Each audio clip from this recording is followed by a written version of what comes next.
another behavior and sort of spiritual discipline, the first one actually, but I want to encourage us in is the idea of becoming a Christian, becoming a follower of Christ. We talked about sharing your story, but what if you're at that beginning stage and this is early on? You may just be watching this and not yet a follower of Jesus. The first thing I would even say to any of that is it's not nearly as mysterious and weird as we probably tended to make it. A Christian is just a Christ follower. It's someone following Christ. And so if we've done all these other behaviors but haven't quite yet figured this one out, then all that other stuff is just rules of a relationship, rules of a relationship. So remember again, do you want to learn to ride the bike? Do you want to become a follower of Jesus? Are you a follower of Jesus? If not, do you want to be?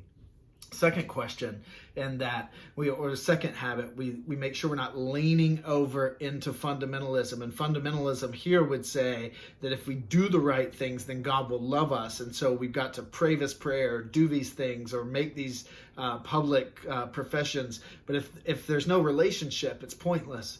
Theological liberalism, leaning the other way, would say you don't have to do that at all. Jesus was just setting a good example. Just be a good person. It's all good. All paths lead to heaven anyhow. Listen, neither of those things are true. Following Jesus is a relationship with God. And the cold hard truth is that Jesus said he was the way, the truth, and the life. The only way, the only truth, the only life is what he said. And so only one of two options is possible there. Either Jesus was telling the truth about God and himself, and he died on the cross and rose from the dead, and then he is the only way. Or option B is he was a total wacko or a liar, and all the other phase of the world could be true, but Christianity cannot be true. And there's no other option. So we've got to consider the claims of Jesus. And then if we decide that out of that, we want to turn from our sin and self-rule and begin to follow Jesus. And this is what Jesus called every single person ever in history to.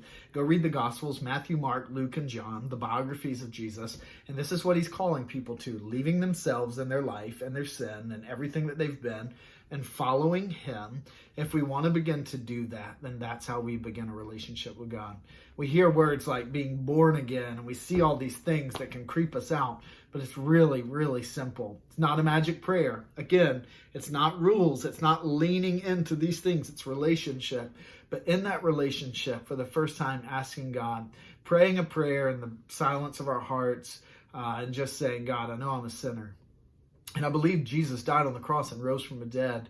And he would have done it. He did it for all of us, but he did it for each of us too. And so I thank you, Jesus, that you died for me. Can I begin to follow you? If someone can say they're turning from themselves and they're trusting God, trusting Jesus, and they're going to do that, like that's coming from their heart, not just from their lips, and they're a Christian. There's no magic to that. You are a follower of Jesus. Begin to live as a follower of Jesus.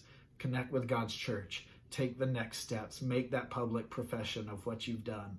Go and begin to ride the bike and run your race with Jesus.